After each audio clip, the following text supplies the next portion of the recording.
2023년 11월 15일 수요일 밤 11시 47분 도시의 불빛이 닿지 않는 외곽 잡초만 무성한 재개발 공터에 칼날 같은 방공기가 내려앉아 있었습니다.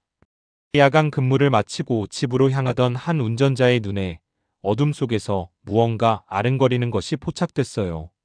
처음에는 그저 쓰레기를 태우는 작은 불이겠거니 하고 지나치려 했습니다.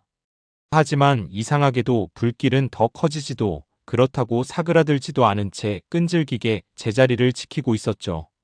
뭔가 이상했습니다. 본능적인 찜찜함에 운전자는 차를 갓길에 세우고 그 불빛을 향해 조심스럽게 다가갔습니다. 가까워질수록 코를 찌르는 것은 매캐한 연기 냄새만이 아니었습니다. 마치 기름과 플라스틱 그리고 무언가 단백질이 타는 듯한 역하고 기분 나쁜 냄새가 바람을 타고 훅 끼쳐왔습니다. 운전자의 발걸음이 멈춘 곳에는 사람이 겨우 누울 만한 크기의 시커먼 잿더미가 남아 마지막 불씨를 태우고 있었습니다. 활활 타오르는 불길이 아니었어요. 이미 모든 것을 집어삼킨 뒤 마지막 흔적을 지우려는 듯 희미하게 타닥거리는 잔불만이 남아 있었죠. 이건 단순한 쓰레기 소각 현장이 아니었습니다. 누군가 무언가를 급하게 태워 없애려 한 명백한 흔적이었어요. 불길 주변 흙은 흥건하게 젖어 있었는데 그 위로 휘발유 특유의 무지갯빛 막이 선명하게 떠 있었습니다.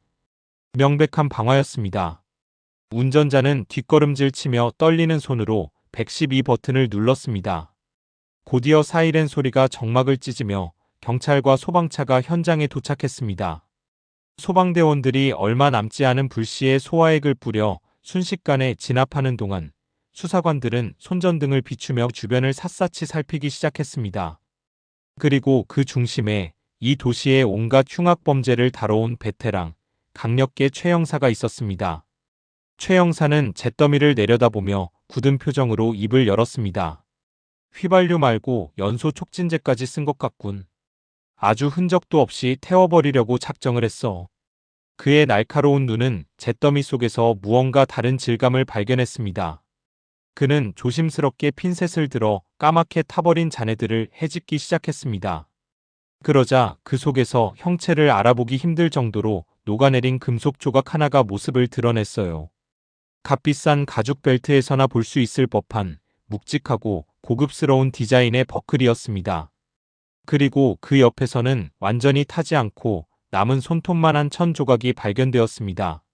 일반적인 옷감과는 확연히 다른 매끄럽고 은은한 광택이 도는 재질. 최 형사는 그것이 고가의 양복 원단임을 한눈에 알아보았습니다. 이상하군. 이런 허허벌판에 비싼 양복을 차려입고 올 사람이 누가 있겠어. 수사는 계속되었습니다. 감식반 요원 하나가 잿더미 가장자리에서 무언가를 발견하고 최 형사를 불렀습니다. 그것은 불길을 겨우 피한 듯 가장자리만 새까맣게 그을린 종이 조각이었습니다. 너무나 작고 훼손이 심해 처음에는 그저 휴지 조각인 줄 알았죠.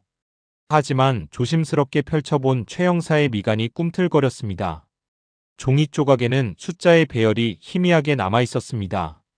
그리고 그 위에는 복권이라는 단어가 간신히 보였어요. 로또 복권의 일부였습니다. 그 순간 현장을 감돌던 기분 나쁜 공기의 정체가 선명해지는 듯 했습니다. 이것은 단순한 방화 사건이 아니었습니다. 한 사람의 인생을, 어쩌면 그 이상을 송두리째 태워버린 끔찍한 범죄의 시작이었죠. 최 형사는 타다 남은 벨트 버클과 양복 조각, 그리고 로또 복권의 잔해를 차례로 내려다보았습니다. 서로 전혀 어울리지 않는 이 단서들은 하나의 질문을 던지고 있었습니다. 대체 이곳에서 무슨 일이 있었던 걸까? 이 잿더미의 주인은 누구이며 왜 이런 처참한 모습으로 발견되어야만 했을까? 그리고 이 모든 비극의 중심에 있는 저 로또 복권은 과연 그에게 행운을 가져다 주었을까요? 아니면 파멸을 불러온 저주였을까요? 어둠 속에서 시작된 수사는 이제 한 남자의 인생을 뒤흔든 100억 원이라는 거대한 돈의 행방을 향하기 시작했습니다. 잿빛 하늘 아래 거대한 기계음이 멎지 않는 공장. 김진우 씨의 세상은 지난 20년간 늘 기름 냄새와 쇳가루로 가득했습니다. 굳은 살이 박인 그의 손은 성실함의 증표이자 한 가정의 무게를 묵묵히 짊어져 온 가장의 훈장이었죠. 매일 반복되는 고된 노동 속에서도 그는 좌절하지 않았습니다. 퇴근 후 작은 집에서 그를 반겨주는 아내 이수진 씨와 늦둥이 아들의 웃음소리. 그것이 김진우 씨를 버티게 하는 힘이자 삶의 전부였습니다. 그는 가진 것은 많지 않았지만 마음만은 누구보다 부유한 사람이었습니다. 정직하게 땀 흘려번 돈으로 가족의 소박한 행복을 지키는 것, 그것이 그의 유일한 목표였어요. 동료들 사이에서도 그는 늘 꾸준히를 마다하지 않는 사람, 자기 목보다 남을 먼저 챙기는 사람으로 통했습니다. 누군가에게는 답답해 보일 만큼 순박하고 때로는 어리숙해 보일 만큼 사람을 잘 믿는 성격이었죠. 물론 그의 삶에 그늘이 없었던 것은 아닙니다. 몇 년 전부터 사업 실패로 막대한 빚을 진 친형 김진철 씨는 그의 무거운 어깨를 더욱 짓누르는 존재였습니다. 동생의 뻔한 월급 사정을 알면서도 밑빠진 독처럼 돈을 요구하는 형의 전화는 그에게 거절하지 못할 또 하나의 짐이었죠. 아내 이수진 씨는 그런 남편을 볼 때마다 속이 상했습니다. 그녀는 남편의 착한 마음을 누구보다 잘 알았지만 현실의 냉혹함 앞에 그 선량함이 상처가 될까 늘 노심초사했습니다. 여보, 형님도 이제 당신 그만 괴롭혀야죠. 우리도 사는 게 넉넉지 않잖아요. 수진 씨의 걱정 어린 잔소리에 진우 씨는 그저 쓴웃음을 지을 뿐이었습니다. 그에게 유일한 낙이자 작은 사치가 있다면 매주 금요일 퇴근길에 로또 복권 한 장을 사는 것이었습니다. 언젠가 한 번쯤은 지긋지긋한 가난의 굴레에서 벗어나 가족들에게 편안한 삶을 선물하고 싶다는 막연한 희망. 그것은 현실에 지친 40대 가장이 꿀 수 있는 가장 소박한 꿈이었습니다. 사장님, 여기 자동이요. 무심코 건넨 5,000원. 그 종이 한 장이 자신의 인생을 송두리째 바꿔놓으리라고는 그는 상상조차 하지 못했습니다. 운명의 그날도 여느 때와 다름없는 토요일 밤이었습니다. 낡은 소파에 기대어 텔레비전을 보던 김진우 씨는 주머니 속에 구겨져 있던 로또 용지를 꺼내 들었습니다. 당첨 번호가 하나씩 발표될 때마다 그의 눈이 조금씩 커지기 시작했습니다. 첫 번째 숫자, 그리고 두 번째, 세 번째 심장이 쿵, 쿵 발소리처럼 거세게 울리기 시작했습니다. 6개의 숫자가 모두 일치하는 순간 그는 숨을 쉴 수가 없었습니다. 손은 덜덜 떨렸고 눈앞이 아찔해졌습니다. 여보, 여보, 이리 좀 와봐. 그의 다급한 목소리에 주방에 있던 아내 이수진 씨가 달려왔습니다. 남편의 하얗게 질린 얼굴과 떨리는 손에 들린 로또 용지를 번갈아 보던 그녀 역시 자신의 눈을 의심해야 했습니다. 1등. 당첨금 100억 원. 평생 만져볼 것이라고는 상상도 못했던 천문학적인 액수였습니다. 부부는 한동안 아무 말도 하지 못했습니다. 거실을 가득 채운 것은 믿을 수 없는 현실 앞에 터져나오는 거친 숨소리와 서로의 심장 소리뿐이었습니다. 그날 밤 부부는 뜬 눈으로 밤을 지새웠습니다. 100억이라는 돈이 가져다줄 미래에 대한 부푼 기대와 함께 감당할 수 없는 행운에 대한 막연한 불안감이 동시에 밀려왔습니다. 김진우 씨는 가장 먼저 빚에 시달리는 형을 떠올렸습니다. 이제 더 이상 형이 돈 때문에 굽실거리지 않아도 된다는 생각에 가슴 벅차올랐습니다. 평생 고생만 한 아내에게는 번듯한 집과 예쁜 옷을, 아들에게는 무엇이든 원하는 것을 다 해줄 수 있다는 사실에 웃음이 터져나왔습니다. 그는 이 돈이 자신과 가족의 모든 불행을 끝내줄 마법의 열쇠라고 굳게 믿었습니다. 하지만 아내 이수진 씨의 생각은 조금 달랐습니다. 그녀는 남편의 순수한 기쁨 뒤에 도사리고 있을지 모를 위험을 직감했습니다. 여보, 이 일 절대로 아무에게도 말하면 안 돼요. 우리 아들한테도요. 돈 받아서 조용히 집 사고 빚 갚고 그렇게 우리끼리만 알고 있어야 해요. 그녀의 목소리에는 기쁨보다 경계심이 더 짙게 배어 있었습니다. 다음 주 월요일 김진우 씨는 평생 몸담았던 공장에 사직서를 냈습니다. 그리고 며칠 뒤 그의 오랜 친구 박상민 씨를 만났습니다. 진우 씨는 유일하게 믿고 속을 터놓을 수 있는 친구에게 조심스럽게 당첨 사실을 털어놓았습니다. 박상민 씨는 자기 일처럼 기뻐하며 진우 씨의 어깨를 힘껏 두드려 주었습니다. 하지만 축하의 말 뒤에 이어진 것은 뼈있는 조언이었습니다. 진우야, 정말 축하한다. 근데 명심해. 이제 내 주변 모든 사람들이 다르게 보일 거야. 돈은 사람을 변하게 만들거든. 특히 너처럼 마음 약한 놈은 더 조심해야 돼. 친구의 진심 어린 충고에 김진우 씨는 그저 고개를 끄덕일 뿐이었습니다. 그의 머릿속은 이미 장밋빛 미래에 대한 계획으로 가득 차 있었으니까요. 그는 몰랐습니다. 그토록 바라던 행운이 사실은 가장 끔찍한 불행의 초대장이었다는 것을요. 로또 1등 당첨금이 입금된 지 정확히 일주일째 되던 날 밤이었습니다. 김진우 씨는 경기도 외곽에 위치한 제법 근사한 가든 레스토랑을 통째로 빌렸습니다. 땅과 기름 냄새가 배어있던 낡은 작업복 대신 태어나 처음으로 맞춰 입은 100만 원짜리 양복이 아직은 어색하기만 한 그가 오늘 파티의 주인공이었죠.